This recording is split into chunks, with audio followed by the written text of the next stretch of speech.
अच्छा सर, बिस्मिल्लाहिर्रहमानिर्रहीम। आज का जो हम लोगों का टॉपिक है वो बैंक रिकॉन का है, सही है।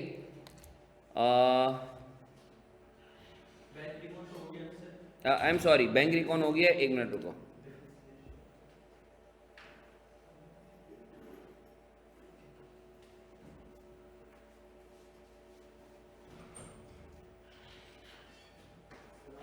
वालेकुम अस्सलाम वरहमतुल्लाह, कैसे हैं आप?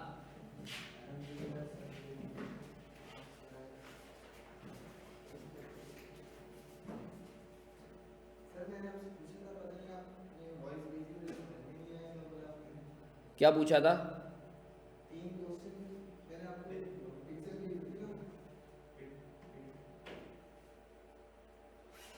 कौन सी पिक्चर भेजी थी? हाँ, क्वेश्चन की पिक्चर भेजी थी। ओके, सही है। एक मिनट बच्चों।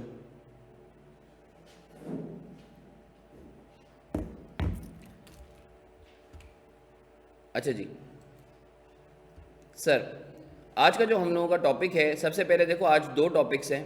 एक तो है हमारा बेड डेट्स और दूसरा है हमारा डेप्रिसिएशन। फिर हम लोग इन्वेंट्री स्टार्ट करेंगे, ठीक है ना? तो सर स्टार्ट करें डेप्रिसिएशन से पहले स्टार्ट करें या बेड डेट से? जल्दी से बताओ, what you people suggest? Bed date से ना करें? चलें ऐसा कर लेते हैं, हम लोग जो है डेप्रिसिएशन से स्टार्ट कर लेते हैं। डोंट यू वरी, डेप्रिसिएशन से स्टार्ट कर लेते हैं। Let me open up the file for all of you, just hold on with मी।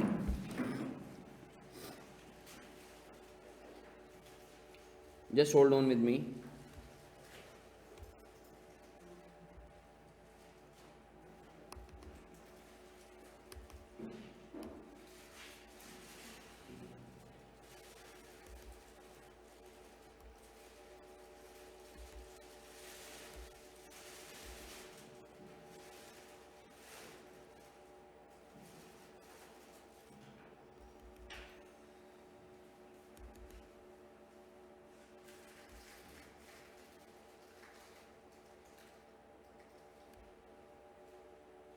आए सर। बिस्मिल्लाहिर्रहमानिर्रहीम। I would like all of you to be focused here. ये जो टॉपिक है इसकी वेटेज 15 से 20 मार्क्स की है। ऑल दो हम लोगों ने इसको डिटेल में पढ़ा हुआ है, सारी चीज़ें की हुई हैं, बट अगर किसी को जो है इसका जो है वो सेशन चाहिए तो वो मुझे बता भी सकता है, मैं आप लोगों को, बल्कि मैंने शेयर भी किया हुआ है, सही है। Just hold on with me, it's fine now I believe, है ना?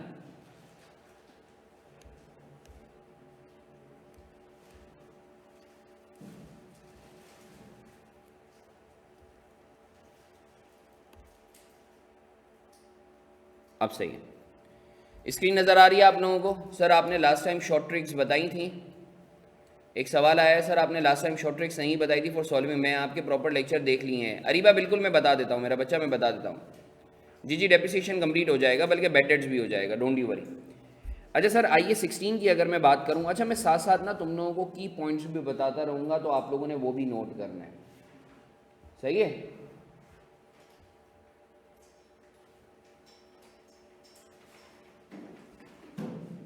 जो सर FR1 में है हमारा हाँ, IS16, उसमें और ये वाले में क्या फ़र्क है?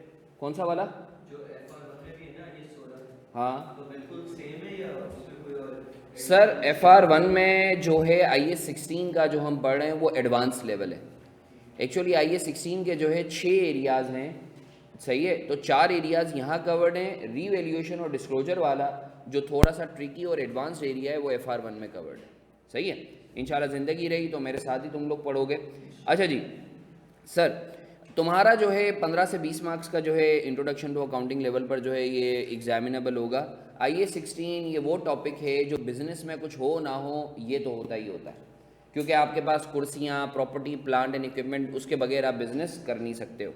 अब सर याद रखो, याद रखो, याद रखो, ये मैं अभी आप लोगों को की टिप्स बता रहा हूँ और ये मेरी बातों को गौर से सुनना, क्योंकि ट्रस्ट मी, ये जो हम लोग बातें कर रहे हैं, मुझे अल्लाह की ज़ात से उम्मीद है मोर और लेस इसी में से ही MCQs आएंगे। कॉन्सेप्ट्स यही होंगे, हो सकता है फिगर्स चेंज हो, सिनेरियो अलग हो, सही है। अच्छा जी सर, पीपी है क्या? क्या हर एसेट को पीपी बोलेंगे? क्या हर एसेट को? नहीं सर, हर उस एसिड को जिसमें ये चार बातें हों वो पीपी की डेफिनेशन में आएगा, वरना वो पीपी की डेफिनेशन में नहीं आएगा। नंबर वन, वो टेंजिबल एसिड हो। नंबर वन, आपने उसको एक साल बिजनेस में इस्तेमाल के लिए रखा हो, खरीदो फरोख के लिए नहीं रखा हो, बिजनेस में इस्तेमाल के लिए रखा हो। नंबर तीन, आप एक साल से ज़्यादा एक्सपेक्ट करते हो कि वो आपको बेनिफिट देगा, एक साल से ज़्यादा मज़े देगा, और वो आपके लिए मटीरियल हो। ये चार बातें अगर किसी भी एसिड में होंगी तो आप उसे क्या बोलोगे, वो पीपीई है, और वो फिर IS 16 में डील होगा, उस पर डेप्रिसिएशन लगेगा। सर टेंजिबल एसिड का मतलब क्या? इसका मतलब सर अगर गुडविल हो गई, सॉफ्टवेयर हो गया, जिसको हम छू नहीं सकते, जिसको फील कर सकते हैं, एक होता है टेंजिबल और एक होता है इनटेंजिबल। तो हम इनटेंजिबल को पीपी नहीं कहते, याद रखना। एग्जामिनर का फेवरेट सवाल, 10 एग्जाम्पल देगा, बोलेगा बताओ जो है ये एसिड है या नहीं है, पीपी है या नहीं है। तो याद रखो, सॉफ्टवेयर हो गया, गुडविल हो गई, कॉपीराइट हो गया, पेटेंट्स हो गए, ये पीपी की डेफिनेशन में नहीं आते। सर आपने बिजनेस में इस्तेमाल के लिए रखा हो, दूसरी बात, इसका मतलब लेट से अगर मैंने कोई प्लॉट खरीदा हुआ है तो प्लॉट एक साल से ज़्यादा का बेनिफिट तो देता है, बट मेरा इरादा है कि मैं इसकी खरीदो फरोख करूँगा, तो क्या ये मेरा पीपी है? नो, ये मेरी इन्वेंट्री है। पीपी के लिए ज़रूरी है आपने खुद बिजनेस में इस्तेमाल के लिए रखा हो, जिसे यहाँ हम लोग पढ़ रहे हैं, सही, इस ऑडिटोरियम में जो है ये हम लोगों ने अपने इस्तेमाल के लिए रखा हुआ है, तो ये हमारे लिए पीपी होगा। अगर हमने यही ज़मीन या यही प्रेमिसेस, यही इंफ्रास्ट्रक्चर हमने खरीदो फरोख के लिए रखा होता तो वो फिर इन्वेंट्री कहलाता। सही है, कंडीशन नंबर 2 हो गई। कंडीशन नंबर 3, एक साल से ज़्यादा बेनिफिट एक्सपेक्टेड हो। सही है सर, हमें कैसे पता चलेगा? पेपर में परेशानी हो, ये चीज़ लिखी हुई होगी। चौथी बात, मटीरियल टू द कंपनी हो। अब जैसे कैलकुलेटर हो गया, कैलकुलेटर एक साल से ज़्यादा बेनिफिट देता है, सारी चीज़ें होती हैं, बट उसको आप पीपी नहीं कहते। क्यों? क्योंकि वो मटीरियल नहीं होता। सर अब हमें कैसे पता चलेगा हमारे लेवल पर कौन सी चीज़ मटीरियल होगी, कौन सी चीज़ मटीरियल नहीं होगी? तो याद रखो, जिस एसिड की वैल्यू प्रैक्टिकली 5 या 10,000 से, तुम 10,000 ले लो, जिस एसिड की वैल्यू 10,000 रुपये या उससे कम होती है वो इममटीरियल कहलाती है। कैलकुलेटर हो गए, इसमें स्टेपलर हो गए, पंच मशीन हो गई। यही वजह है कि जितनी भी स्टेशनरीज होती हैं कंपनी में वो पीपी नहीं कहलाती, वो करंट एसिड्स कहलाती। मानते हो या नहीं मानते? तो एग्ज़ाम में सवाल आ सकता है, एग्ज़ाम में सवाल आ सकता है कि सर कैलकुलेटर जो है वो आपका पीपी क्यों नहीं होता, या स्टेपलर पीपी क्यों नहीं होता, हालांकि वो एक साल से ज़्यादा का बेनिफिट देता है? तो इसका जवाब क्या होगा? वो मटीरियल टू द कंपनी नहीं होता। तो सर आई होप आपको क्लियर है। पीपी कौन सा एसिड को कहेंगे जिसमें ये चार बातें हो? मेरे साथ गिरदान करो। टेंजिबल एसिड हो, बिजनेस में इस्तेमाल के लिए हो, एक से ज़्यादा का बेनिफिट हो, और मटीरियल टू द कंपनी हो। मटीरियल, हाँ फ़ायदा, स्टेशनरी जो है मेरा बच्चा करंट एसिड्स होते हैं, जब इस्तेमाल हो जाते हैं तो फिर एक्सपेंस में चले जाते हैं। सही है बेटा? अच्छा जी, क्लियर है आपको? उम्र कैसे हो, तबीयत सही है? चलो अल्हम्दुलिल्लाह।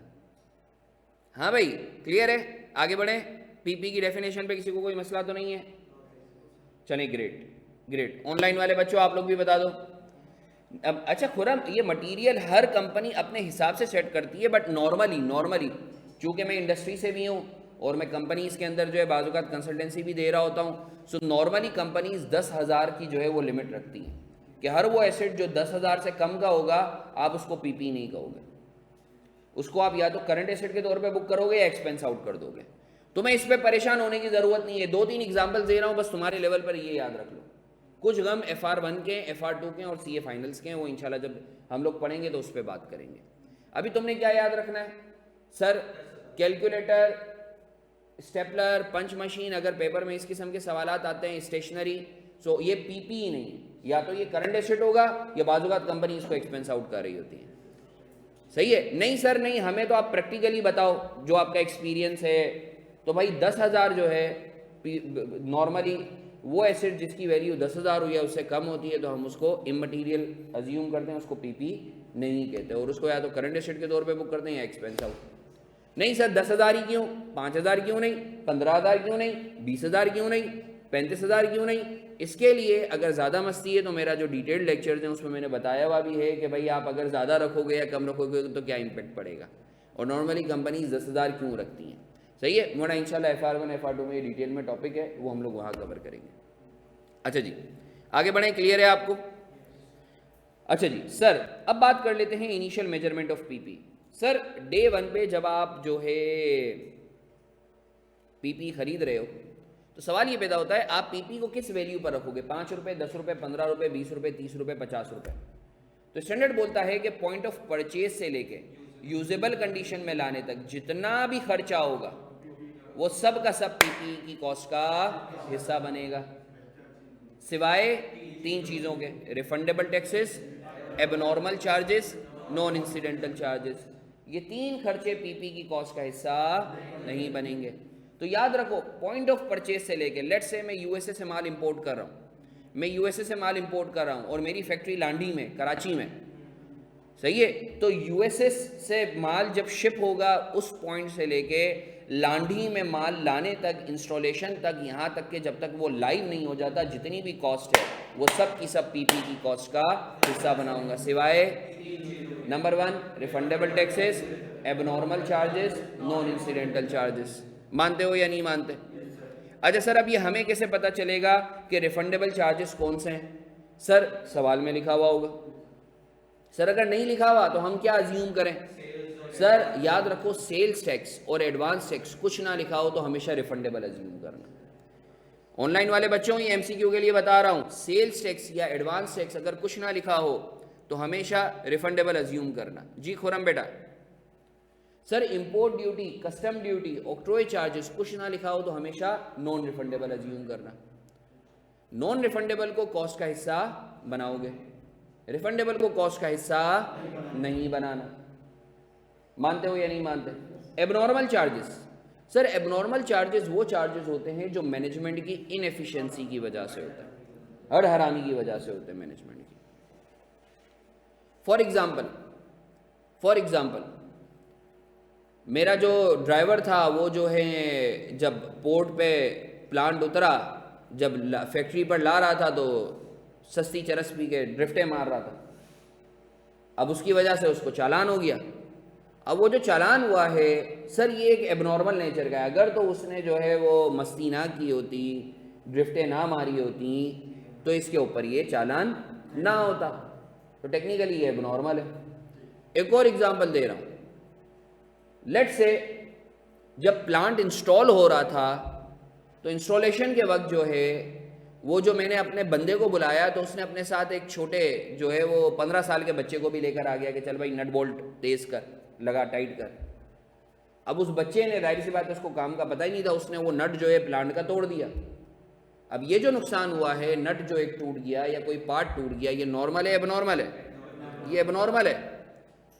अगर वो रिपेयरर हडरामी ना करता, अगर तो वो मस्ती ना करता और छोटे बच्चे को ना लाता तो ये शायद ना होता। मानते हो या नहीं मानते? Non incidental, sir non incidental charges क्या होते हैं? नॉन इंसिडेंटल चार्जेस क्या होते हैं? सर नॉन इंसिडेंटल चार्जेस ये वो चार्जेस होते हैं, नहीं अंडे वाली तो एबनॉर्मल वाले थे। नॉन इंसिडेंटल चार्जेस वो चार्जेस होते हैं, आप परचेज करो या ना खरीदो पीपी, वो तो होने ही होने, वो तो होने ही होने। फॉर एग्जाम्पल, चौकीदार के पैसे हो गए, बिजली हो गई, किराया हो गया, सही है, ह्यूमन रिसोर्स बंदे रखे हुए काम के लिए उनके पैसे, सही है ना, अकाउंटेंट मुंशी रखा हुआ है उसके पैसे, ये नॉन इंसिडेंटल है। तो पेपर में अगर इस किस्म की कॉस्ट दी हुई हो तो उसे आप पीपी की कॉस्ट का हिस्सा नहीं बनाओगे। मानते हो या नहीं मानते? अच्छा, इस पे मैं फिर से बोल रहा हूँ, since it's a revision session, अगर तुम लोगों को इसमें कोई मसला होता है या कुछ है डिटेल में, तो मैं ऑलरेडी डिटेल लेक्चर शेयर कर चुका हूँ, जो मेरे रजिस्टर्ड बच्चे हैं उनके लिए पोर्टल पे भी मौजूद है। हाँ भाई, ऑनलाइन वाले बच्चों कोई सवाल यहाँ तक, किसी के दिमाग में कोई कीड़े? हाँ ये छोड़ दो, ये छोड़ दो, तुम्हारे लेवल के लिए नहीं है ये, FR1 में भी क्योंकि बेसिक्स में रिवाइज करवाता हूँ। ऐसे नहीं नहीं नहीं, वो माइनस तो आना चाहिए, ये असल में मैं फ्यूचर का फॉर्मूला बता रहा हूँ, सही है, फ्यूचर वैल्यू का फॉर्मूला बताया। जब प्रेजेंट निकालना होगा तो वो माइनस हो जाएगा, सही है। कोई सवाल? Please, a humble request to all of you.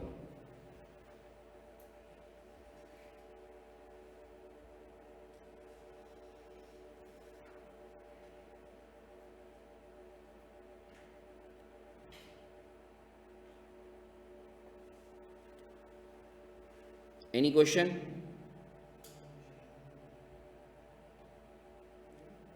Any question?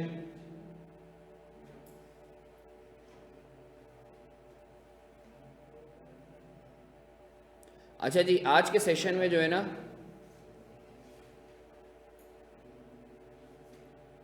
आज के सेशन में मैं जो है एक मुझे स्टूडेंट का मैसेज भी आया था कि सर ये जो आप टॉपिक्स रिवाइज़ करवा रहे हैं ये तो अच्छी बात है, टॉपिक्स रिवाइज़ करवाने के साथ साथ ना आप आखिर का जो आधा घंटा है ना उसमें आप जो है हमारी क्यूरीज़ भी ले लें।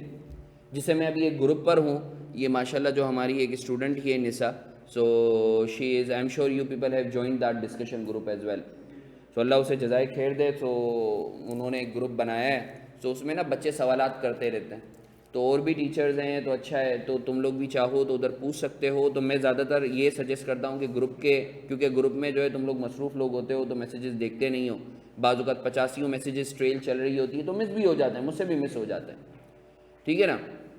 तो उसके लिए ये है कि जो भी हमारे रिवीजन सेशंस होंगे, you better note down your queries, जो तुम्हारे क्विज़ेस हो रहे हैं डेली बेसिस पे, तुम वो भी मुझसे डिस्कस कर सकते हो। उसमें अगर क्विज़ में मसला, जैसे जो मेरी टी है उन्होंने कुछ ऐसा MCQ दिया होगा जिसका आंसर तुम्हें ऐसा लगता होगा ये नहीं ये होना चाहिए, तो हम लोग यहीं डिस्कस कर लेंगे, सही है।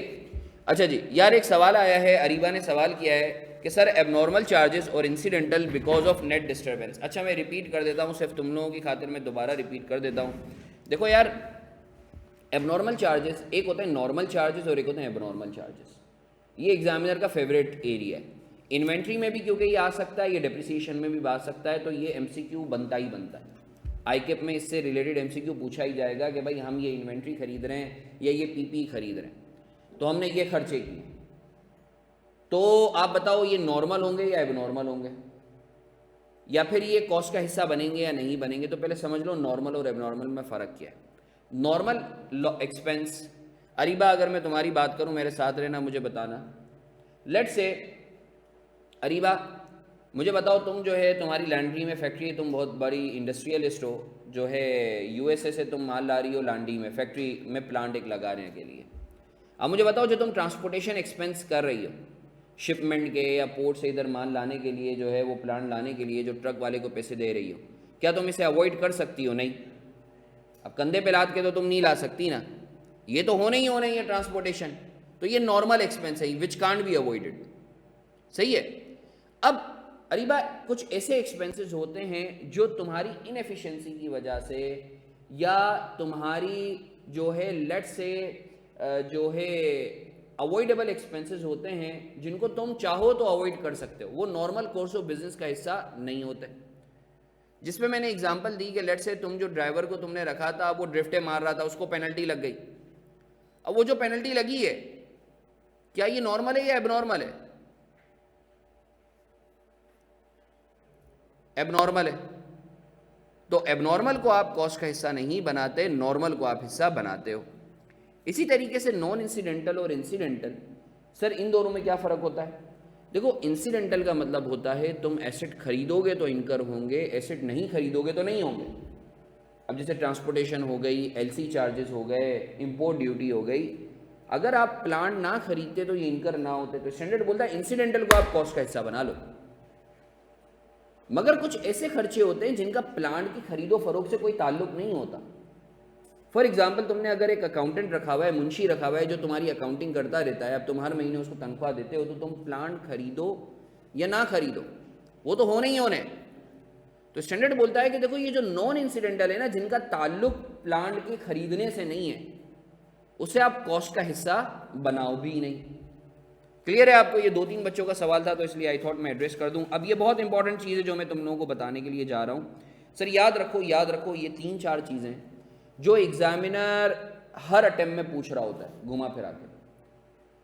ये वो खर्चे हैं या ये वो इनकम है जो कभी भी PPE का या इन्वेंट्री की कॉस्ट का हिस्सा नहीं बनेगी।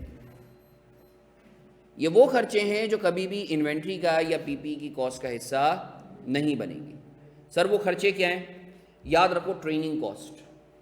ट्रेनिंग कॉस्ट कुछ भी हो जाए, अगर वो बोले कि प्लांट चल ही नहीं सकता, चाइनीज जबान में प्लांट है, हमें बंदे को बुलाना पड़ेगा ट्रेनिंग के लिए, फिर भी ट्रेनिंग कॉस्ट कभी भी एसेट की कॉस्ट का हिस्सा नहीं बनेगी। अल हराम। सर अगर पेपर में आता है लॉजिक क्या है? क्योंकि सर एसेट बनाने के लिए ज़रूरी होता है आप उसे कंट्रोल करो, और जो ट्रेनिंग आप दे रहे होते हो वो ह्यूमंस को दे रहे होते हो, और ह्यूमंस कांट बी कंट्रोल्ड। ये पेपर में अगर तुम चाहो, ये अपने पास कहीं नोट कर लो कि ह्यूमन रिसोर्स जो है उसको एसेट के तौर पे बुक क्यों नहीं करते, क्योंकि human resources can't be controlled. मुझे कोई कंट्रोल कर सकता है? मैं सब, मेरी क्लास 12:30 बजे थी, मैं कितने बजे आया? 10 मिनट लेट हुआ। अगर तो मुझे कंट्रोल कर सकता होता इदारा तो 12:30 बजे में खड़ा होता इधर।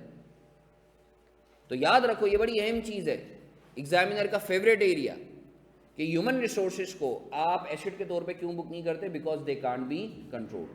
और एसेट के लिए ज़रूरी होता है कि उसे आप कंट्रोल करते हो, मतलब कुन फयाकुन। अच्छा जी, इनिशियल ऑपरेटिंग लॉसेस। बाज़ औक़ात पेपर में ये टर्म आएगी कि भाई इनिशियल ऑपरेटिंग लॉसेस इतने के हुए हैं, तो बताओ पीपी की कॉस्ट कितनी होगी। सर ये होते क्या हैं? फॉर एग्जाम्पल, अभी तुमने सुना होगा जब तुम नई बाइक लेते हो या नई गाड़ी लेते हो, तो तुमने सुना होगा या बल्कि तुम भी बोलते होगे कि यार बाइक को ना 50 से ज़्यादा तेज़ पे नहीं चलाना, रवानी आने दो। 60 से, ऐसा बोलते हो ना यार, डबल नहीं बिठाना शुरू में जब आप नई नई बाइक लो। क्यों? क्योंकि यार उसको, मशीन को रवानी आने में थोड़ा टाइम लगता है। इसी तरीके से प्लांट जब आप नया परचेज़ करते हो या कोई भी चीज़ नई परचेज़ करते हो ना, तो उसको आप मैक्सिमम कैपेसिटी पे नहीं चलाते, 100% कैपेसिटी पे नहीं चलाते, 60% पे या 70% पे चलाते हो ताकि रवानी आ जाए। तो सर मुझे बताओ, अगर तो मैंने एक नया प्लांट लगाया है जिसकी कैपेसिटी 100% है, बट हम चला रहे हैं 60%, तो ये 40% का तो मुझे अभी इनिशियली नुकसान है ना, ऑपरेटिंग लॉस है। तो वो जो 40% का मुझे नुकसान हो रहा है, क्या मैं उसे कॉस्ट का हिस्सा बनाऊं? नो, अल हराम। इनिशियल ऑपरेटिंग लॉसेस, जो नई नई चीज़ खरीदते हो आप और उसको आप रवा करने के लिए थोड़ा कम चला रहे होते हो, तो उसकी वजह से कम यूनिट्स प्रोड्यूस हो रहे होते हैं, तो जो नुकसान होता है उसे आप एसेट की कॉस्ट का हिस्सा, अल हराम। एग्जामिनर का फेवरेट एरिया है। जब हम लोग पढ़ते थे तो तुम यकीन करो पीपी के सवाल में हमेशा ये डालता था, हमेशा। और फिर सलावात एग्जामिनर सुनाता था अपने कमेंट्स में कि बच्चों को ये भी नहीं पता, ये भी नहीं पता, ये भी नहीं पता। अच्छा जी, अच्छा निशा, मैं वापस बता देता हूँ। निशा मुझे एक बात बताओ, तुमने एक प्लांट खरीदा मेरा बच्चा। अब प्लांट तुमने खरीदा, प्लांट जो है वो नॉर्मली 100 यूनिट्स प्रोड्यूस कर सकता था एट इट्स 100% कैपेसिटी, मगर चूंकि ये नया है तो वो 60 यूनिट्स प्रोड्यूस कर रहा है, तो ये 40 यूनिट्स कम प्रोड्यूस कर रहा है, ये 40 यूनिट्स कम प्रोड्यूस कर रहा है। तो ये तुम्हारा नुकसान है या नहीं है निशा? वही, उसे 100 प्रोड्यूस करने चाहिए थे, बट चूंकि अभी रवा नहीं है तो 60 यूनिट प्रोड्यूस कर रहा है, तो 40 का तो तुम्हारा नुकसान है ना, तुम कम प्रोड्यूस कर पा रहे हो उस प्लांट से, है या नहीं है? तो सवाल ये पैदा होता है, सर ये जो मैं 40 यूनिट्स कम प्रोड्यूस कर पा रही हूँ उस प्लांट से, अगर पेपर में लिखा हुआ आता है कि सर इस 40 यूनिट्स की कॉस्ट अगर आप प्रोड्यूस करते हो और आगे बेचते तो आपको 40,000 रुपये मिलते, तो 40,000 रुपये का आप एक तरीके से नुकसान कर रहे हो ना, कम प्रोड्यूस करके। तो क्या 40,000 को मैं, क्या इसको कहेंगे क्या? This is called operating loss, initial operating loss. तो इस 40,000 को मैं कॉस्ट का हिस्सा बनाऊं? नो। क्लियर है निशा? चलो ग्रेट, अल्हम्दुलिल्लाह। हाँ, इनिशियल ऑपरेटिंग प्रॉफिट हो सकता है एबनॉर्मल सिनेरियो में, बट उसे भी कॉस्ट का हिस्सा नहीं बनाएंगे। अच्छा जी, अब याद रखो इधर एक सवाल आता है। देखो, जब तुम एसेट को इतने बड़े लेवल पर, प्लान को जब तुम लाते हो, डेप्यूट करते हो, डिप्लॉय करते हो ना, तो उसको कमर्शियली स्टार्ट करने से पहले उसकी टेस्टिंग करते हो, बीटा टेस्टिंग। जैसे मैं एग्जांपल दूं, अभी हम लोग बैंक के अंदर जो है ना, बैंक इस्लामी की नई ऐप आई है, क्योंकि मैं बैंक इस्लामी के साथ एसोसिएटेड हूँ। तो तुम्हें पता है ऐप के ऊपर, आपको पता है मिलियंस का खर्चा होता है, हंड्रेड्स ऑफ मिलियंस का बाज़-औक़ात खर्चा होता है। तो वो जो ऐप आई, तो आपको पता है वो ऐप ऐसे ही लाइव थोड़ी की, पहले उन्होंने हमें दी टेस्टिंग के लिए कि यार स्टाफ जो है, जो हम लोगों की जो एम्प्लॉयज़ हैं, वो टेस्ट करें कि वो चल कैसे रही है। जब सक्सेसफुल रही तो फिर हम जो है, हम लोगों ने पूरे पाकिस्तान में, पूरी दुनिया में इसको लाइव किया। तो याद रखो, कोई भी आपका बड़ा एसेट या प्लांट लाइव जाने से पहले उसकी एक टेस्टिंग होती है। अब टेस्टिंग के अंदर जो है वो क्या कहते हैं कि अगर लेट से प्लांट है तो उससे आप यूनिट्स प्रोड्यूस करोगे। अब जब आप टेस्टिंग करते हो तो टेस्टिंग का खर्चा भी होता है। लेट्स से टेस्ट रन की कॉस्ट जो थी, टेस्ट रन कॉस्ट थी, एग्जांपल ले लेते हैं, इधर ही प्लांट की प्राइस थी 1000 रुपये। ये बहुत इंपॉर्टेंट एग्जांपल है, ये काफ़ी लोग 90% लोगों को ये चीज़ नहीं पता जो भी बताने के लिए जा रहा हूँ, और एग्जामिनर हमेशा पूछता है, ये अभी रिसेंट चेंज आया है। आईकेप में आज से 1.5 साल पहले कुछ और होता था। अगर तुम आज से 1.5-2 साल पहले के अगर पास पेपर्स या एमसीक्यूज उठाओगे या आईकेप के, तुम इंशाल्लाह जब FR1 में जाओगे तो तुम जो है परेशान होगे कि यार वहाँ तो कुछ और ट्रीटमेंट किया हुआ है, यहाँ जो मैं बता रहा हूँ, तो ये अभी जो बता रहा हूँ ये लेटेस्ट अभी चेंज आया है, ये सब गौर से सुनेंगे। सो लेट्स से मैंने एक प्लांट खरीदा 1000 रुपये का। अब जाहिर सी बात है कि इसको लाइव करने से पहले मैंने बोला यार ज़रा टेस्ट रन करूँ, यूनिट्स प्रोड्यूस करूँ, सही यूनिट्स तो प्रोड्यूस हो रहे हैं या नहीं हो रहे। पता चले चिप्स जो है वो निकालने की, चिप्स बनाने की मशीन में ले रहा हूँ और चिप्स की जगह कुछ और निकाल रही है मशीन, टेस्ट तो करूँ। पता चले स्पाइसी चिप्स बनाने की जो है वो मशीन मैंने ली है, वो जो है सॉल्टेड चिप्स निकाल रही है, चेक तो करूँ। तो उसके ऊपर कुछ खर्चा आएगा भाई, टेस्ट रन कॉस्ट होगा या नहीं होगा भाई, फ्री में तो नहीं होगा ना। तो सर अज्यूम करो टेस्ट रन कॉस्ट आई 200 रुपये। अब ये जो चिप्स मैंने निकाले इसके पैकेट जो है, लेट से ये 200 पैकेट निकाले, ये 200 पैकेट का क्या करूँगा, बेचूंगा? बेचूंगा, बिल्कुल बेचूंगा। तो मैं मार्केट में गया, मैंने ये जो 200 मैंने निकाले पैकेट टेस्टिंग के दरमियान उसको बेचे, तो उससे मेरे को मिले 60 रुपये। कितने मिले? इनकम हुई। तो सवाल ये पैदा होता है कि सर आप टेस्ट रन कॉस्ट को तो एसिड की कॉस्ट का हिस्सा बनाओगे ही बनाओगे, क्योंकि वो यूजेबल कंडीशन में लाने से पहले ये जो इनकम हो रही है 60 रुपये की, इनकम फ्रॉम टेस्ट रन, क्या इसे बनाओगे या नहीं बनाओगे? नो, इसको नहीं बनाओगे, अल हराम। चलो नबीला तुम्हें सैंपल दे देंगे, कोई मसला नहीं है। अच्छा जी सर 60 रुपये जो है ये इनकम, ये पहले आज से 2 साल पहले एसिड की कॉस्ट का हिस्सा बनता था, बट अभी ये रिसेंट चेंज आया है आईकेप में, ये 60 रुपये की जो इनकम है ये आप एसिड की कॉस्ट का हिस्सा नहीं बनाओगे, अल हराम, अल हराम। इसको इनकम को इस एसिड की कॉस्ट का हिस्सा नहीं बनाओगे। मतलब मेरा जो एसिड होगा वो किस वैल्यू पर आएगा? 1200 रुपये पर। क्योंकि बच्चा ये नहीं बोलेगा सर 1200 में से 60 माइनस करके 1140 लिखो, नो, इनकम पीएनएल में जाएगी। अच्छा जी आगे बढ़ते हैं। Subsequent expenditure on PP. Sir PP usable condition में आ गया, पीपी यूजेबल कंडीशन में आ गया। अब सवाल ये पैदा होता है कि सर अब जैसे मैं अगर अपनी गाड़ी की बात करूं,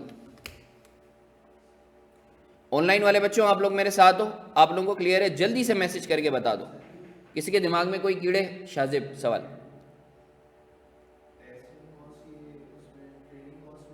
no no no no, training अलग होती है, टेस्ट रन कॉस्ट अलग होती है। ट्रेनिंग तो ये है कि भाई तुम्हें मशीन चलानी नहीं आती तो सिखाया है। जल्दी जल्दी मैसेज करके बता दो, सब जल्दी जल्दी मैसेज करके बता दो please, humble request to all of you. Umar वो हम मैन्युफैक्चरिंग में कवर करेंगे।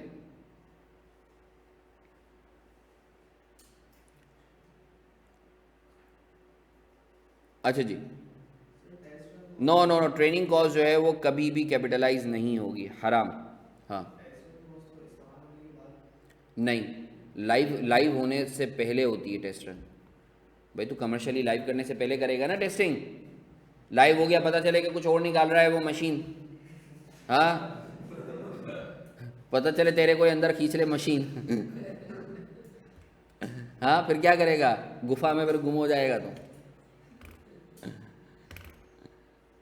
चलें जी आगे बढ़ते हैं। हाँ आती है फायदा, वही बात बता रहा हूँ, जो इनकम आती है उसे आप पीएनएल में ले जाते हो, एसिड की कॉस्ट का हिस्सा नहीं बताते। अच्छा जी अरीबा, मेरा बच्चा डेप्रिसिएशन के लगता है तुमने मेरे लेक्चर नहीं देखे हैं, एक दफ़ा वो डिटेल में देख लो, उसमें सब मौजूद है। सही है, अगर यहाँ होता है तो मैं यहाँ भी दिखा देता।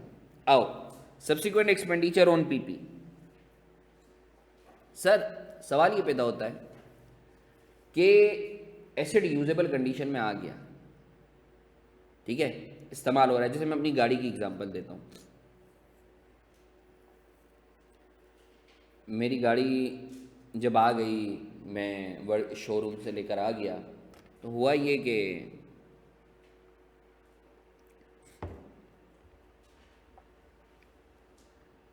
इसको मैं चलाने लगा।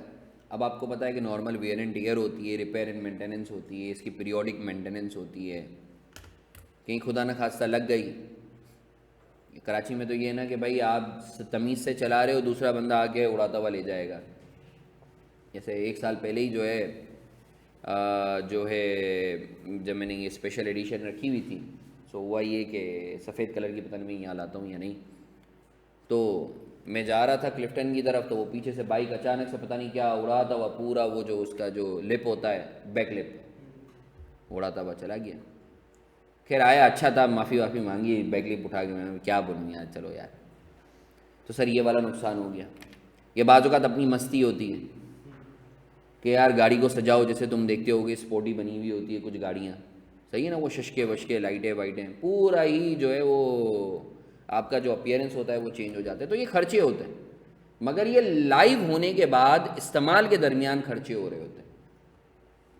तो सवाल ये पैदा होता है कि सर ये जितने भी खर्चे हैं, ये जितने भी खर्चे हैं, ये जितने भी खर्चे हैं जो इस्तेमाल की हालत में आने के बाद होते हैं, पीपीई को लाइव होने के बाद हो रहे होते हैं, क्या आप इससे इन खर्चों को once PPE becomes in a usable condition, usable condition में आने तक जो है वो तो आप बनाओगे ही बनाओगे, उसके बाद के खर्चों को आप बनाओगे एसेट की कॉस्ट का हिस्सा या नहीं।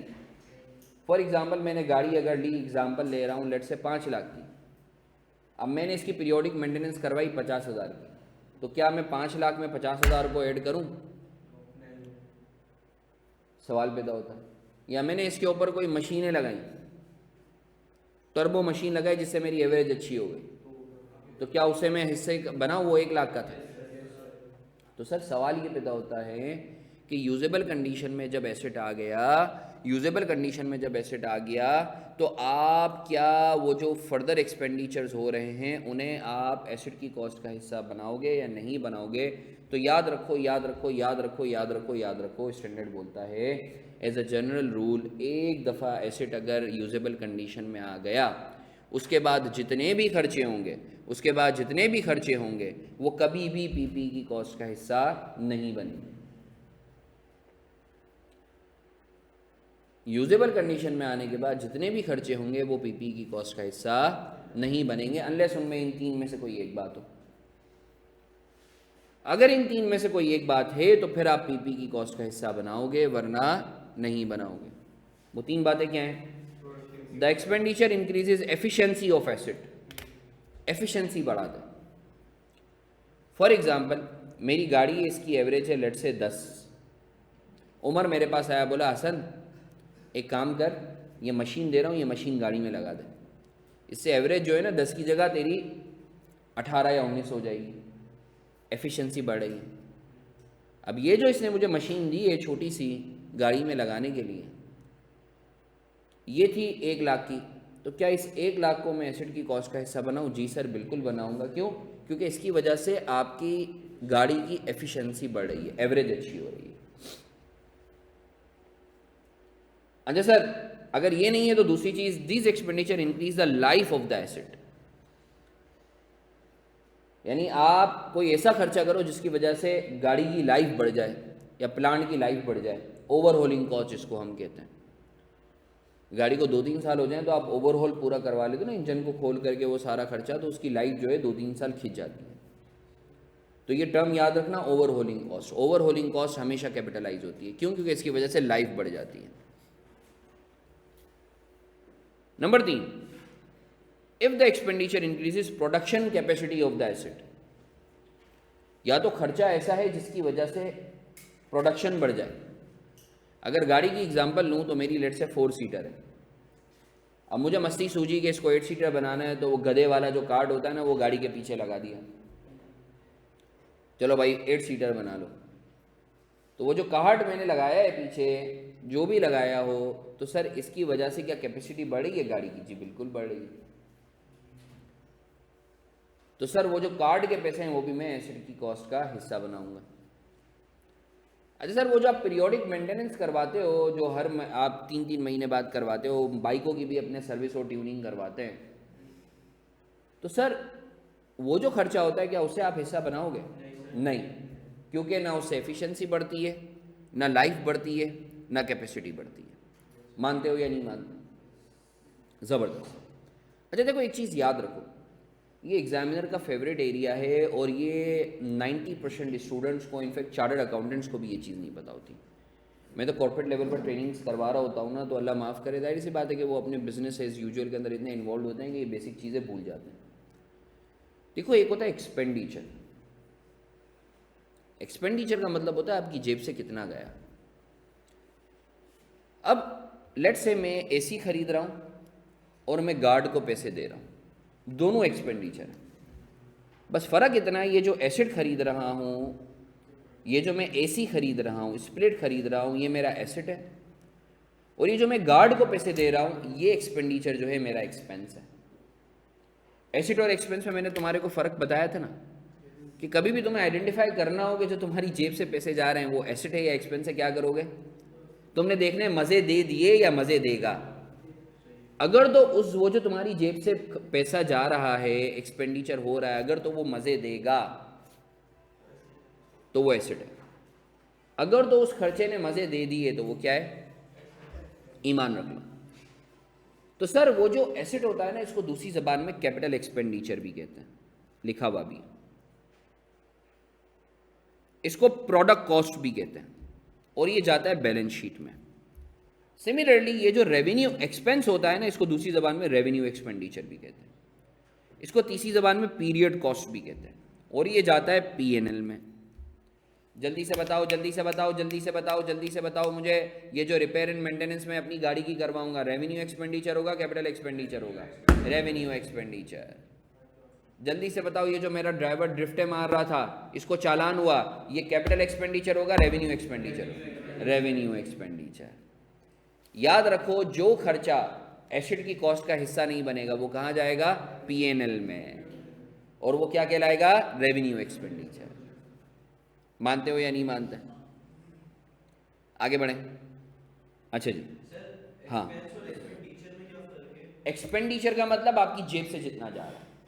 लेट्स से, सुनो, मैं मार्केट में गया मोबाइल खरीदने, मोबाइल मुझे मिला 5 लाख का। ये जो 5 लाख रुपए मेरी जेब से गए, ये क्या है? अब तुमने देखना है, ये जो तुम्हारी जेब से 5 लाख रुपए गए हैं, ये जो 5 लाख रुपए गए ना, दिस इज कॉल्ड एक्सपेंडिचर। अब इस 5 लाख के बदले तुम्हारे को क्या मिल रहा है? मोबाइल। ये मोबाइल फायदा देगा आगे या दे चुका? देगा। तो ये एक्सपेंडिचर क्या बन गया? एसेट। इसको दूसरी जबान में क्या कहते हैं? Capital expenditure. तीसरी जबान में क्या कहते हैं? Product cost. सही है। अब तो गया अमेरिका, यूएसए, कैलिफोर्निया या लॉस एंजलिस गया, तेरे को पार्टी वार्टी का बड़ा शौक है, रात में मस्ती करता है, तो जाके क्लबिंग करता है, फुल पैसे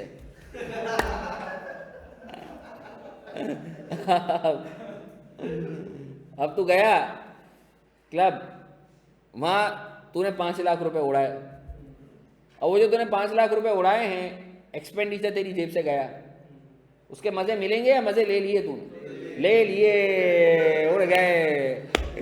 जब भाई साहब होश में आए तो बाउंसर ने चल भाई निकल, हो गए। तो ये जो तेरी जेब से गया है पैसा, इसके मजे ले लिए तूने, बेनिफिट ले लिया, तो ये क्या कहलाएगा? एक्सपेंस। दूसरी जबान में कौन सा एक्सपेंडिचर? Revenue expenditure. और कौन सी कॉस्ट है? Period cost. मानते हो या नहीं मानते? हाँ भाई, ऑनलाइन वाले बच्चों, thank you so much Saad, Saad I love you. अच्छा जी, क्लियर है या नहीं है आप लोगों को? Can we move on? अच्छा जी, concept of depreciation on PP. Sir देखो यार, हर एसेट को ना जवाल है, हर एसेट को जवाल है। तभी बोलते हैं इंसान को तकब्बुर नहीं करना चाहिए। हर एसेट को जवाल है। याद रखो, हर एसेट अल्टीमेटली एक्सपेंस में कन्वर्ट होना है। कुछ एसेट्स देर से होते हैं, कुछ एसेट्स जल्दी हो जाते हैं। जो 1 साल बाद जो है आपके क्या कहते हैं एक्सपेंस में जाते हैं, वो कहलाता हैं आपके पीपी। जो फौरन चले जाते हैं वो कहलाते हैं करंट एसेट्स। सही है ना?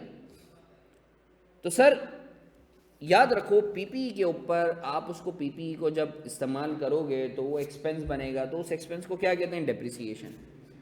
अब डेप्रिसिएशन चार्ज करने के दो तीन तरीके। अच्छा, डेप्रिसिएशन जो आप चार्ज करते हो बड़ा अहम जो है कॉन्सेप्ट है। डेप्रिसिएशन कौन से कॉन्सेप्ट की बेसिस पर चार्ज करते हो? Matching concept. याद रखना पेपर में सवाल आ सकता है कि कॉस्ट ऑफ सेल्स या डेप्रिसिएशन एक्सपेंस कौन से कॉन्सेप्ट के तहत आप चार्ज करते हो? Matching concept. एनआरवी लॉस और बेडेड एक्सपेंस कौन से कॉन्सेप्ट के तहत चार्ज होता है? Prudence concept. जबरदस्त उमर, जबरदस्त, छा गया।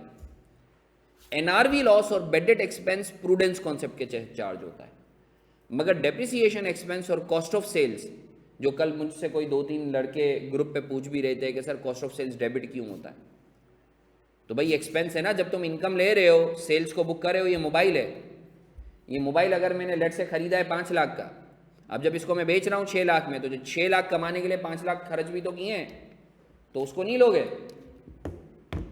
तो सर याद रखो कॉस्ट ऑफ सेल्स और डेप्रिसिएशन जो है वो मैचिंग कॉन्सेप्ट की एग्जांपल है। जवियार का सवाल है अमोर्टाइजेशन क्या होता है? अमोर्टाइजेशन जवियार इनटेंजिबल एसेट्स पे लगता है, ये इंशाल्लाह तुम FR2 में पढ़ोगे। सही है? अच्छा सर आगे बढ़ते हैं। याद रखो लैंड नॉर्मली डेप्रिशिएट नहीं होता, एप्रिशिएट होता है। बट कुछ लैंड्स जो हैं वो डेप्रिशिएट होती हैं, बट उनको क्या कहते हैं? डिप्लीशन। पेपर में सवाल आ सकता है कि जो लैंड्स डेप्रिशिएट होती हैं उनको क्या बोलते हैं? डिप्लीशन। सही है? अच्छा सर याद रखो डेप्रिसिएशन जो है ना वो एक एस्टीमेट है, आपको नहीं पता वाकई इतना डेप्रिशिएट होगा भी या नहीं होगा। सही है ना? लेट्स से ये मोबाइल है,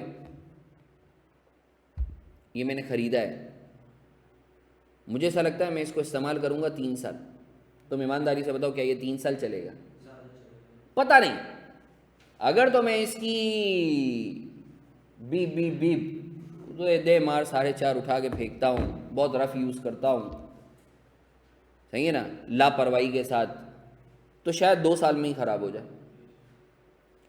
बड़ी सोफिस्टिकेशन के साथ लेके चलता हूँ, बिल्कुल जो है ना, बिल्कुल छुई मुई वाले अंदाज में, जो है क्या कहते हैं, इसके ऊपर पनिया वनिया चढ़ाई हुई हैं, सही है, इसके लिए एक अलग से जो है वो बैग लिया हुआ है, वो होते हैं, यानी कुछ यानी होना चाहिए, अच्छी बात है।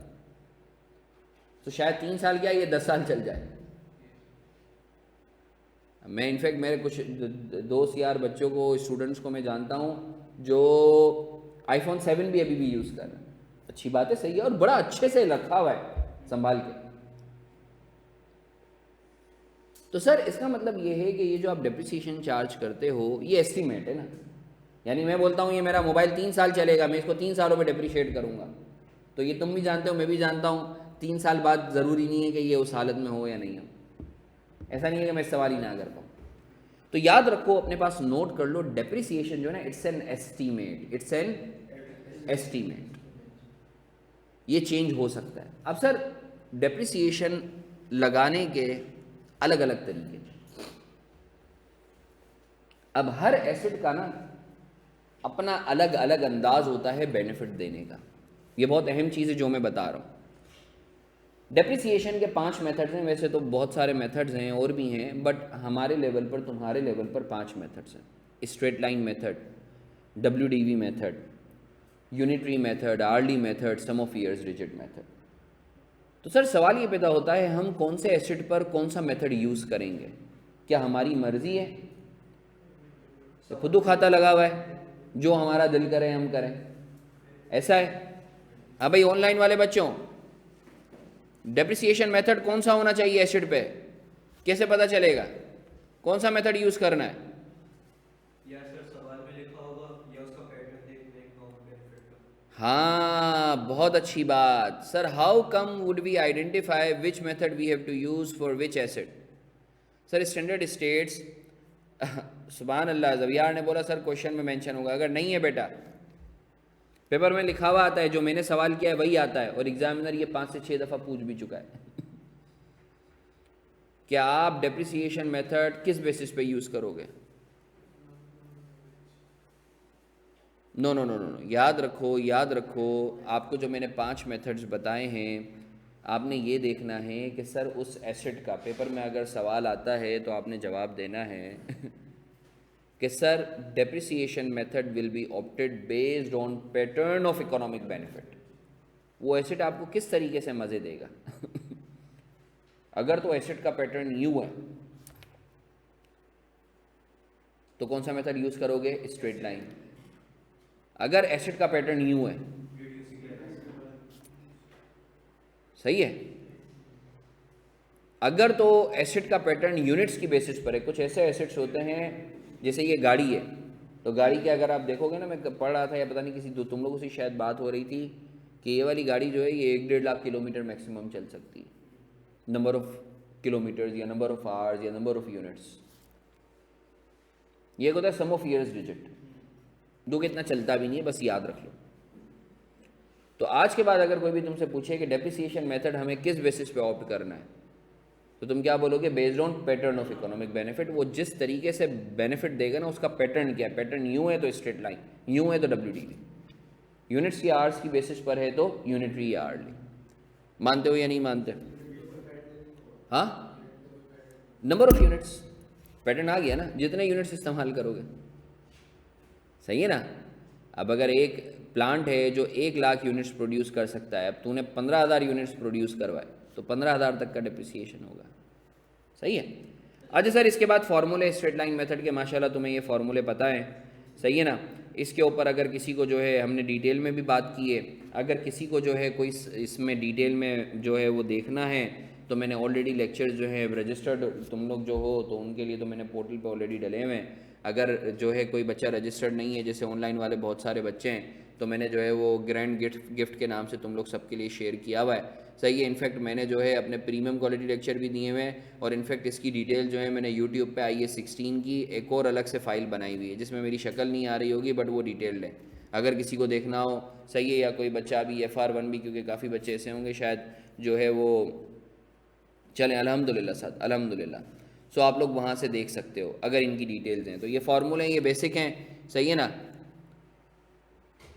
चलो अल्हम्दुलिल्लाह Zaviyar, that's amazing buddy, that's amazing buddy, अल्हम्दुलिल्लाह अल्हम्दुलिल्लाह साथ, अल्हम्दुलिल्लाह।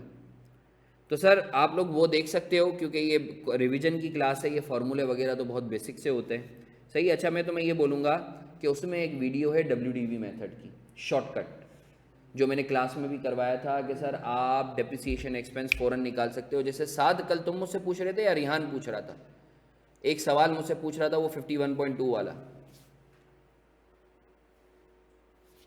चलो ग्रेट, निशा दे दो, कोई मसले वाली बात नहीं है निशा, बल्कि उनको उन ग्रुप में ऐड करवा दो, जो हमारा अल्फ़ा वाला ग्रुप है ना, उसमें ऐड करवा दो और दे भी दो, अच्छा है, कोई मसले वाली बात नहीं है, ठीक है ना। बस उनको बोल देना सर के लिए दुआ कर लें। अच्छा साद, तुमने एक्सप्लेन कर दिया। अच्छा साद मेरी जान, मैं तुम्हें ये बोलूँगा, मैं तुमसे एक दरख्वास्त करूँगा साद, मेरी खातिर ना, ये अभी मैंने ये जो पढ़ा रहा हूँ ना, इसकी वीडियो बना लो, ये सिर्फ रिहान की मोहब्बत में जो है ना, ये तुम ग्रुप पे शेयर कर देना, सही है। ये तुम जो है ना रिकॉर्डिंग कर लो, या निशा रिकॉर्डिंग कर ले, ये ग्रुप पे डाल दे। रिहान ने जो मुझसे सवाल पूछा था ना, और बड़ा मज़े का था, तुम लोगों को पता है वो कौन सा सवाल था? हाँ 51.2% वाला, 51.2% वाला, सही है। तो मैं स्टार्ट कर रहा हूँ, साथ बेटा तुम बना लो या निशा तुम बना लो, इसको ग्रुप पे ऐड कर देना। हाँ निशा अगर आप रिकॉर्डिंग कर लो ना, ये ग्रुप पे डाल दो, अच्छा है, क्योंकि ये MCQ जो है ना, ये क्या कहते हैं, काफ़ी बच्चों को जो है ना ये तंग कर रहा होता है।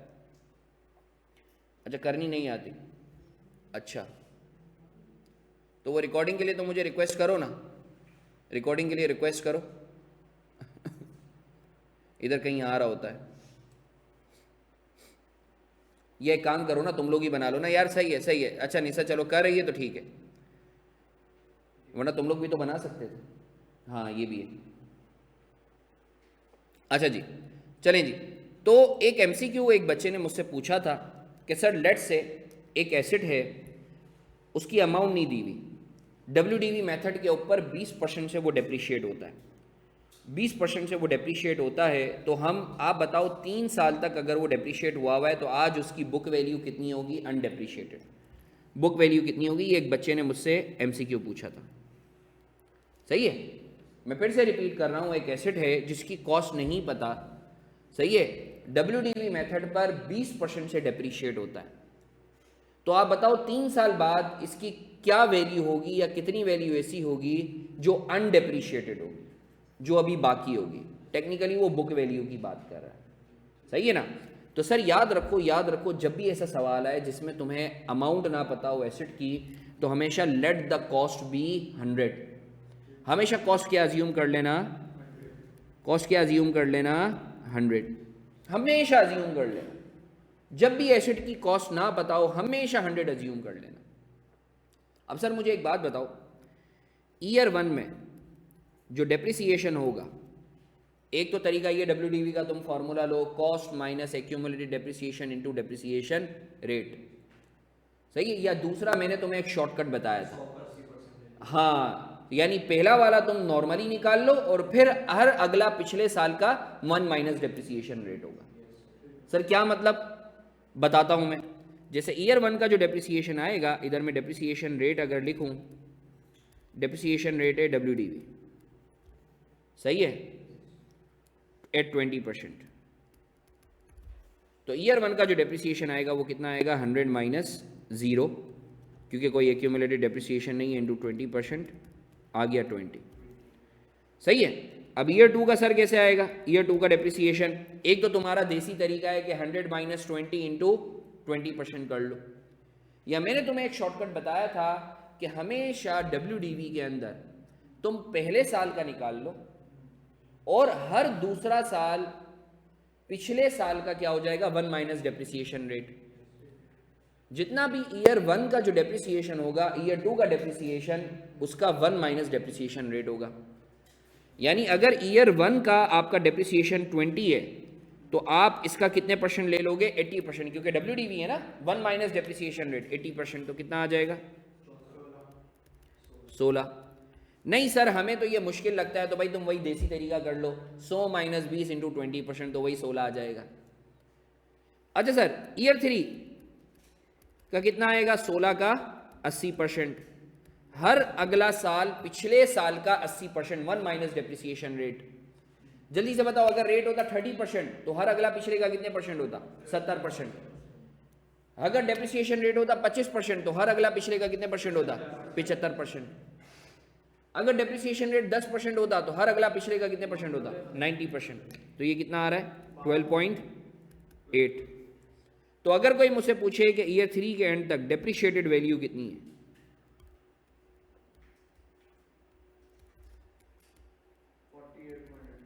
$48.8, तो अनडेप्रिशिएटेड वैल्यू कितनी है, 51.2। अब कुछ मेरे स्टूडेंट्स हैं वो बोलते हैं सर आपने इसका भी एक शॉर्टकट फर्दर फॉर्मूला बताया था कि डायरेक्टली आपको पता चल जाए कि तीसरे साल की एंड की वैल्यू क्या है। जैसे खुरम ने भी माजरत, सर ये जो अनडेप्रिशिएटेड वैल्यू है क्या इसे मैं बुक वैल्यू कह सकता हूँ, जी बिल्कुल। कुछ बच्चे मुझे बोल रहे हैं, जो कि हमने क्लास में करा भी था, कि सर आप अलग अलग डेप्रिसिएशन निकाल रहे हो, आप डायरेक्ट भी तो बुक वैल्यू का फॉर्मूला जो निकाल सकते थे। अभी ये जो उमर भी पूछा था, ये खुरम भी तू पूछ रहा था, सर आपने एक और फॉर्मूला भी बताया था बुक वैल्यू का, क्योंकि book value means undepreciated value. Sir आपने इसका फॉर्मूला बताया था, कॉस्ट 1 माइनस डेप्रिसिएशन रेट की पावर n, यही था ना। तो सर अगर तो बुक वैल्यू हमें चाहिए ईयर 3 की, तो कॉस्ट है आपकी 100, 1 माइनस 0 माजरत 1 minus 0.2 raise to the power 3।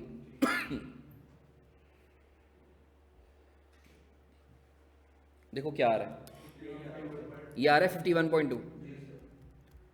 Sir ऐसे भी निकाल सकते हो, तो आपकी मर्जी है, आप दोनों तरीकों से निकाल सकते हो। आप चाहो तो डेप्रिसिएशन अलग अलग निकालो और फिर ऐसे कर लो, आप चाहो तो डायरेक्ट बुक वैल्यू निकाल लो, which is also called undepreciated value.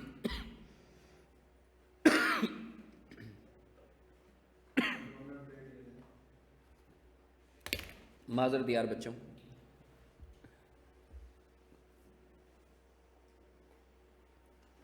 Clear है आप लोगों को?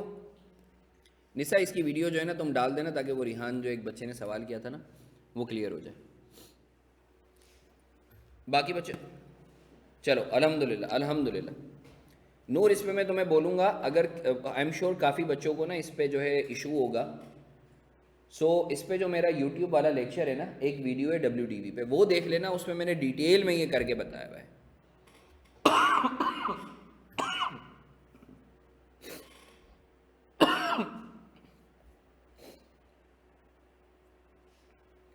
अच्छा जी, नहीं यार वो जो है असल में मेरी जो है ना वो सर्दियों में थोड़ी सी तबीयत ख़राब रहती है। Thank you so much bro जवियार for the care and concern. अच्छा जी, एक चीज़ मैं आपको बताऊं इधर MCQ एग्जामिनर के पर्सपेक्टिव से, याद रखो वो कौन सा मेथड है जिसके अंदर आपके एसिड की वैल्यू कभी भी ज़ीरो नहीं होगी। जल्दी से बताओ, कौन बताएगा? 5 डेप्रिसिएशन मेथड्स हैं, जल्दी से बताओ। हाँ हाँ, WDV मेथड के अंदर कभी भी तुम्हारी जो वैल्यू है ना वो डेप्रिसिएशन के बाद जो है वो कभी भी ज़ीरो नहीं होगी। वो कौन सा मेथड है जिसमें आप रेजिजुअल वैल्यू का इंपैक्ट नहीं लेते? वो कौन सा मेथड है जिसमें आप रेजिजुअल वैल्यू का इंपैक्ट नहीं लेते? WDV। No no no no रूसा, नो नो मेरा बच्चा, नो। WDV या रिड्यूसिंग बैलेंस बोल दो या बुक वैल्यू मेथड बोल दो। सर क्यों नहीं लेते रेजिजुअल वैल्यू का इंपैक्ट, क्यों नहीं लेते? हाँ, क्योंकि सर वो जो डेप्रिसिएशन रेट निकलता है ना WDV का, उसके फॉर्मूले के अंदर जो है रेजिजुअल वैल्यू का इंपैक्ट होता है। अच्छा सर, पेपर में अगर लेट से WDV के अंदर रेट निकालने का बोला जाए तो वो कैसे निकालोगे? कोई ये फार्मूला लिखा हुआ है, इसको नोट कर लो, ये बहुत अहम चीज़ है, इसको नोट कर लो। बाज़ औक़ात मैं रिपीट करता हूँ, वो कौन सा मेथड है जिसमें रेजिजुअल वैल्यू आपकी कभी भी जो एसिड की वैल्यू है, I am sorry not residual value, acid की वैल्यू कभी भी ज़ीरो नहीं होती, वो है WDV मेथड। वो कौन सा मेथड है डेप्रिसिएशन का जिसमें आप रेजिजुअल वैल्यू का इंपैक्ट नहीं लेते? WDV method. क्यों नहीं लेते सर? क्योंकि सर वो जो डेप्रिसिएशन रेट होता है ना, तुम देख लो 5 मेथड्स में सारे मेथड में रेजिजुअल वैल्यू माइनस हो रही होती है।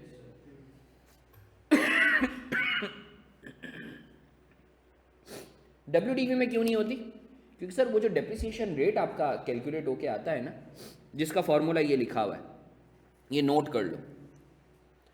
बल्कि इसकी पिक्चर लेके ना मैं चाहूँगा ग्रुप पे भी डाल दो, साद या निशा इसकी पिक्चर लेके ग्रुप पे भी डाल दो। अच्छा, मैंने गूगल ड्राइव भी शेयर की हुई, अगर किसी बच्चे को चाहिए हो ना तो वो ले सकते हैं, उसमें ये सारी चीज़ें सही है। अच्छा जी, आगे बढ़ते हैं। ये सारी की सारी चीज़ें नॉर्मली ये तुम लोग देख लेना, ये फार्मूले वगैरह। अच्छा जी, इसके बाद ये मैंने कुछ इलस्ट्रेशंस वगैरह करवाई हुई थी। So this is it from my side on depreciation. अब बाकी जो है वो मूवमेंट है, ओपनिंग से क्लोजिंग निकालना, सारी चीज़ें करना, मेरे ख्याल से वो डिटेल होगी, तो तुम चाहो तो वो बाद में भी देख लेना। मोटी मोटी चीज़ें मैं तुम्हें बता चुका हूँ सर। मैं फिर से रिपीट कर रहा हूँ, मैं चाहूँगा ये ग्रुप पे भी हम लोग डाल दें, तो ये एक तुम इसकी वीडियो भी बना लो। मुन्ना उमर तुम बना लो इसका भी जो मैं बता रहा हूँ। हाउ, पहले लिखने दो फिर बनाना। How to prepare for exams. ये मेरे पास काफ़ी सवाल आ रहे होते हैं, सही है ना? अच्छा देखो, एक चीज़ मैं तुम लोगों को बता दूं, खुदा की कसम ICAP का एग्ज़ाम ना कोई मुश्किल नहीं है। हम लोग जो डरते हैं ना, तुम यकीन करो, क्योंकि मैं तो जो है ये ICAP के साथ डिफरेंट लेवल्स पर एसोसिएटेड होता हूँ, ठीक है ना? तो हम लोग बात कर रहे होते हैं, बाखुदा मैं बता रहा हूँ, ICAP वांट्स के हमारे जो मेंबर्स हैं वो बढ़ें। उसकी वजह पता है क्या है? हम लोगों की वाहिद बॉडी है जो पूरी दुनिया में सबसे ज़्यादा कम मेंबर्स हैं जिसके, और हम लोग के जो चार्टर्ड अकाउंटेंट्स हैं वो सस्ते हैं। हमें लगता है कि 5-5, 6-6 लाख रुपए जो है वो बहुत ज़्यादा है, बट बाहर के लिए वो 5-6 लाख रुपए नहीं है, बाहर के लिए वो $2-3 हज़ार है। गोरा जो एक नॉर्मल काम करता है वो 5 या 10,000 डॉलर ले रहा होता है, और एक पाकिस्तानी चार्टर्ड अकाउंटेंट जो है वो 2-3 हज़ार डॉलर में। तो बाहर हमारी खपत इसलिए क्योंकि एक तो हम लोग रगड़ा ज़्यादा लगा होता है, कॉम्पिटेंट होते हैं, और दूसरा हमारे लिए जो पैसे बहुत ज़्यादा हैं वो उनके लिए कुछ भी नहीं है। तो आईकेप वॉन्ट्स के हमारा जो मेंबर्स का क्वांटम है वो बड़े, बाखुदा मैं बता रहा हूं। मेरे तो दोस्त यार जो हैं वो एग्जामिनर्स हैं ना, मैंने तुम्हें पहले भी बताया था, क्योंकि जाहिर बात है मैं पढ़ा रहा हूं तो I can't check the papers, otherwise मैं भी चेक कर रहा होता, और अच्छे पैसे मिलते हैं भाई, अच्छे पैसे मिलते हैं। जैसे आपको बताऊं बीकॉम इंटर के अगर आप कॉपियां चेक करो तो ऐसा नहीं है कि वो 15-15, 20-20 रुपए में एक एक कॉपी, तो वो प्रोफेसर वो पेलता ही है, जाहिर सी बात है कि उसको पता है। यानी जब हम इंटर में होते थे तो हमारे को तो यही बोला जाता था, थप्पे पढ़ो, जितना हैवी होगा उतना मार्क्स ज़्यादा, जितनी बी कॉपीज होंगी उतने मार्क्स ज़्यादा आएंगे। तो मेरा तो एक कज़न था, अल्लाह माफ़ करे, वो पता नहीं क्या उल्टी उल्टी बातें लिख के आ गया। वो जो मुझे एक बता रहा था, वो मेरा एक कज़न ही था, एक पुरानी मूवी है कुछ कुछ होता है, वो तुम लोगों ने देखी होगी, तो वो उसके अशार लिख के आ गया, अल्लाह माफ़ करे, और यकीन करो उसके 80 मार्क्स आ गए उर्दू में। तो तो यहाँ होता है, यानी हम क्या, वो जाहिर सी बात है यार, 15-20 रुपए में जो है ये कौन बंदा कॉपियाँ चेक करके देगा। अब आईकेप का जाहिर बात है लेवल भी ज़्यादा है, चार्टर्ड अकाउंटेंट चेक कर रहा होता है। तो तुम यकीन करो, जब मैं अपने दोस्तों के साथ बैठा होता हूँ तो वो यही बता रहे होते हैं कि यार हसन, जैसे ही 45 मार्क्स बच्चे के आते हैं ना, तो हमें वापस चेक करना पड़ता है उनका पेपर, इस नियत से कि कहीं बच्चा पास हो जाए, हम उसको पास कर दें, फेल करने की नियत से नहीं कि धक्का लगा के निकल जा भाई 50 आ जाए तेरे। तो मैं बोलता हूं कि फिर 49 पे 48 पे रोकते क्यों? तो उन्होंने बोला देखो हसन, हमें इंसाफ भी करना होता है, हम अगर इंसाफ नहीं करेंगे ना तो फिर हम में और दूसरी बॉडीज में क्या फ़र्क रहेगा? रहमत का भी तकाजा और इंसाफ का भी तकाजा।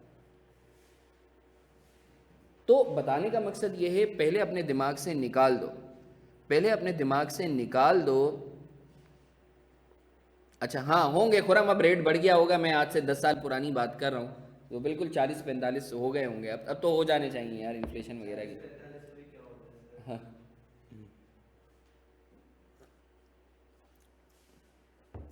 हाँ निशा, अच्छा अच्छा, देखो एक और चीज़ मैं बताऊँ, असल में जो पीआरसी है ना वो एग्जामिनर चेक करता ही नहीं। पूछो क्यों? क्योंकि अब तो वो आपका बॉट सिस्टम है ना, वो चेक कर रहा होता है। मैं अभी पीआरसी की बात नहीं कर रहा, पीआरसी तो हलवा है, कुछ नहीं है यार। ये 3-4 चीज़ें बता रहा हूँ ना, ये करके चले जाओ, पीआरसी तुम्हारा पास हो जाएगा, अल्लाह की कसम पास हो जाएगा। कुछ नहीं है पीआरसी, असल है कैफ और सीफैप और फिर एमएसए। ये तो तुम्हारे लिए पीनट है, स्टार्टर है। तो बताने का मकसद ये है कि मैं अभी पीआरसी के पर्सपेक्टिव से, खैर ये मैं तुम्हें नहीं बता रहा, पीआरसी तो बिल्कुल ही हलवा है। ये तो इस टीज़र होता है, जब आप खाने के लिए जाते हो ना तो एक स्टार्टर होता है, एक मेन कोर्स होता है और एक डेजर्ट होता है। तो तुम समझ लो ये तुम्हारे लिए स्टार्टर है या डेजर्ट है। ये तो बहुत आसान है, मुश्किल नहीं है। सर आप तो कर चुके हो तो आप तो आसानी बोलोगे ना, नहीं ऐसा नहीं है, ऐसा नहीं है। जब तुम कैफ में आओगे ना तो वाकई ये आसान लगेगा तुम्हें। तो sir coming to the point, ये 4 चीज़ें बता रहा हूँ पीआरसी के लिए। अज्यूमिंग बच्चों के पेपर्स 11 जनवरी से स्टार्ट है, ऐसा ही है? 20 जनवरी से स्टार्ट है। अच्छा अच्छा, 20 से सबके स्टार्ट है? 20 से तो ये तो बहुत अच्छी बात हो गई यार, माशाल्लाह। अच्छा हाँ, ये तो अच्छा खासा टाइम मिल गया।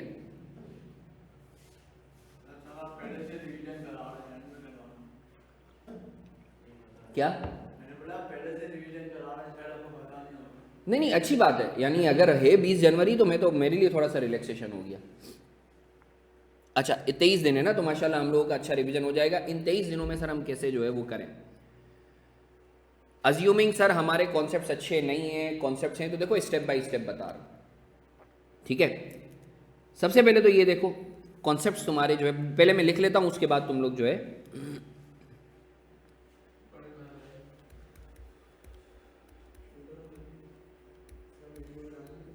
अभी नहीं, जब बोलूँ फिर।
अच्छा जी,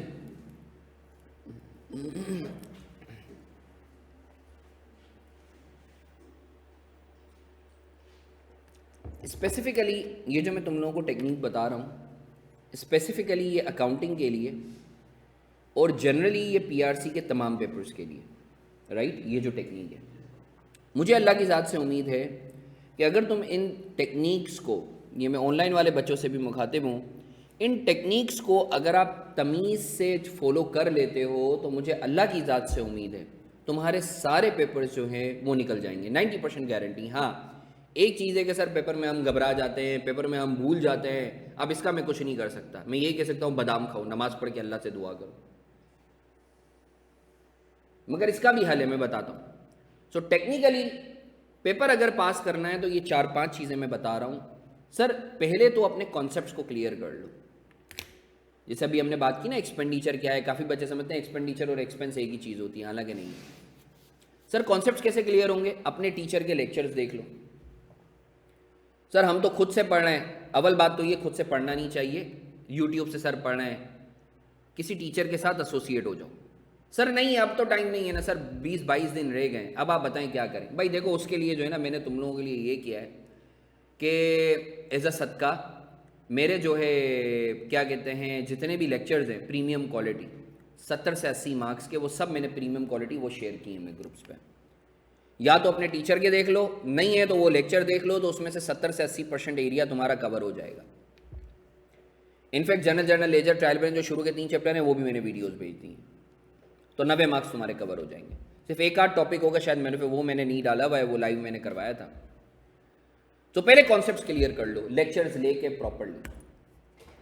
उसके बाद स्टेप नंबर 2, नहीं सर हमारे कॉन्सेप्ट्स क्लियर है, अब रिवाइज। स्टडी टेक्स्ट, अल्लाह के वास्ते हाथ जोड़ के बोल रहा हूं, हाथ जोड़ के बोल रहा हूं, पास होना चाहते हो कुछ ना करो।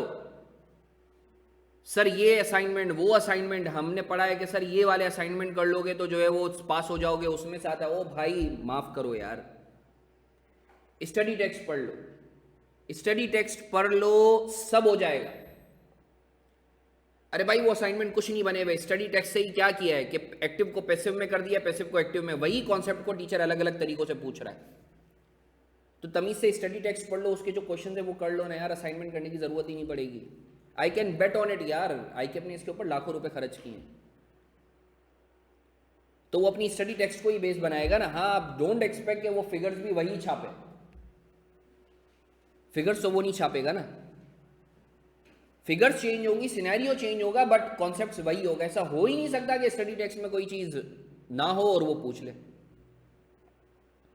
स्टडी टेक्स्ट को तमीज से कर लो, उसके क्वेश्चंस, हर क्वेश्चन को तमीज से कर लो।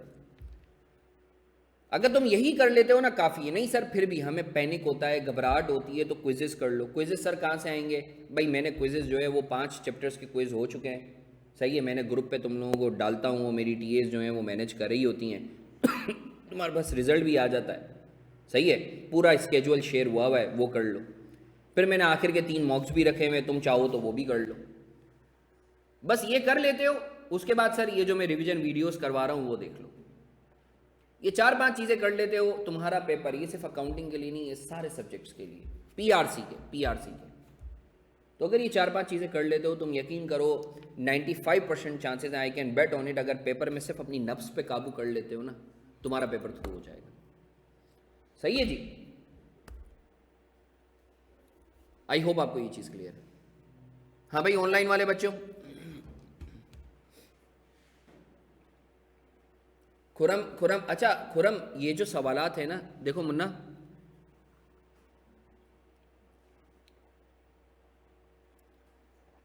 ये जो क्विजेज है ना, ये तुम्हारा ट्रायल है, सही है। असल में मैं क्विजेज अभी से मुश्किल दूंगा ना, तो फिर बच्चा वैसे ही डीमोटिवेट हो जाएगा। तो अभी मेरे होंगे मॉक्स, तो आहिस्ता आहिस्ता करके बच्चे को आशनायत तो करने दो। मैं अभी से ही जो है खतरनाक तुम लोगों को क्विजेज देना शुरू करूंगा ना, तुम लोग परेशान हो जाओगे। तो अगर तुम्हें क्विजेज आसान लगते हैं, क्विज अटेम्प्ट कर लो, मैक्सिमम 5 मिनट लगेंगे।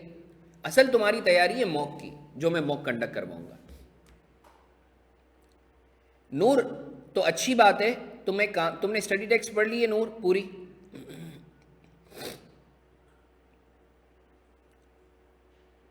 तो क्या आप स्टडी टेक्स्ट की थ्योरी बेस्ड एमसीक्यूज शेयर कर देंगे?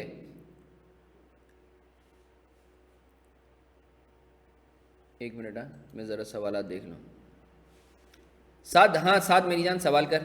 सर स्टार्टिंग के चैप्टर के लेक्चर आपके नहीं मिल रहे, मुझे काइंडली आप ग्रुप पर शेयर कर दें। मैं अरीबा शेयर कर देता हूँ मुन्ना। सी अल्फा मैंने कल शेयर करे थे। अच्छा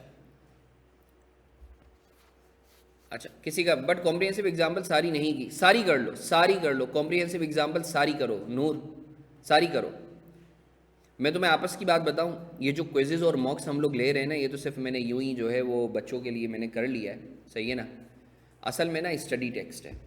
स्टडी टेक्स्ट को अगर तुम तमीज़ से कर लेते हो ना, तुम्हें ये क्विजेज मॉक्स वगैरह की ज़रूरत नहीं पड़ेगी। अब कुछ बच्चे ना वो स्टडी टेक्स्ट पढ़ते हुए वो जो है वो कहीं और निकल जाते हैं, दिमाग कहीं और चल रहा होता है। तो वो दिमाग को सिर्फ सही रखने के लिए क्विजेज और मॉक्स का है। अगर तुम वो भी नहीं करते ना, स्टडी टेक्स्ट कर लेते हो, काफ़ी है। सर मैंने जितना सुना है PRC 4 के लास्ट 20 मार्क्स में फाइनल अकाउंट वाला बहुत मुश्किल होता है और इजीली सॉल्व नहीं होता। So how to manage this? भाई मोहम्मद साद, इसमें मेरे फाइनल अकाउंट्स के जो है ना वो लेक्चर्स हैं, सही है, तुम वो देखो। और मैं फाइनल अकाउंट का ना रिवीजन सेशंस करूँगा, उसमें मैं 10 से 15 एडजस्टमेंट्स खुद करवाऊँगा। 10 से 15 एडजस्टमेंट जो मैं अभी करवाऊँगा ना, अगर तुम वो कर लेते हो ना, फाइनल अकाउंट तुम्हारी टिप्स पे होगा, ट्रस्ट मी। वो जो मैं एडजस्टमेंट्स करवाऊंगा वो तुम सब ने लेनी है, कंडक्ट करनी है। मुझे अल्लाह की ज़ात से उम्मीद है तुम लोग पेपर में बैठ के मुझे दुआएं दो। फाइनल अकाउंट्स का वो रिवीजन मैंने करवाना है। कायदे आज़म पहले तो तुम मुझे अपना असली नाम बताओ।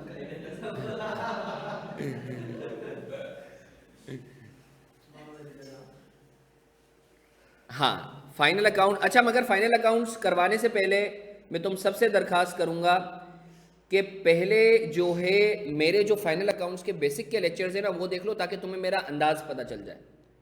जब मैं क्वेश्चन करवा रहा हूँ ना तुम्हें, तो तुम्हें पता हो, सही है, वो लाजमी देख लेना। मैं इंशाल्लाह करवाऊंगा अगले 4-5 दिनों में, वो लाजमी देख लेना, क्योंकि अब मैं डायरेक्ट एडवांस शुरू करवाऊंगा।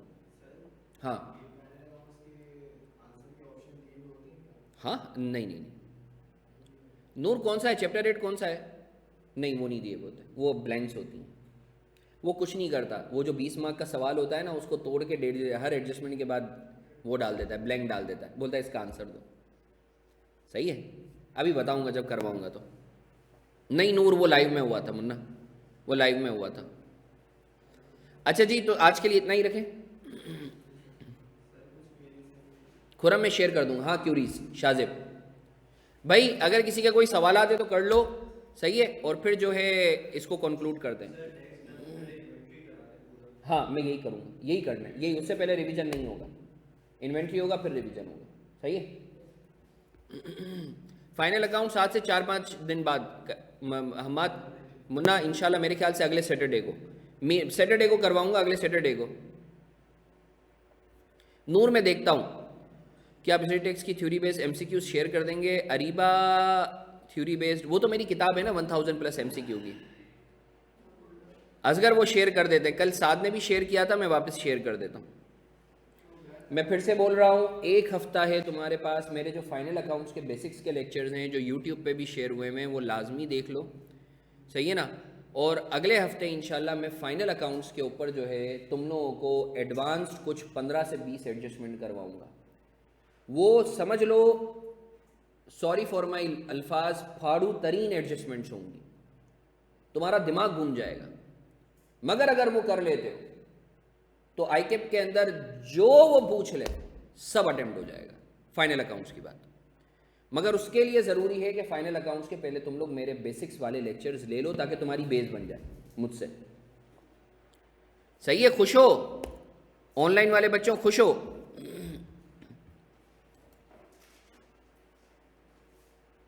तो फिर आज के लिए इतना ही रखें,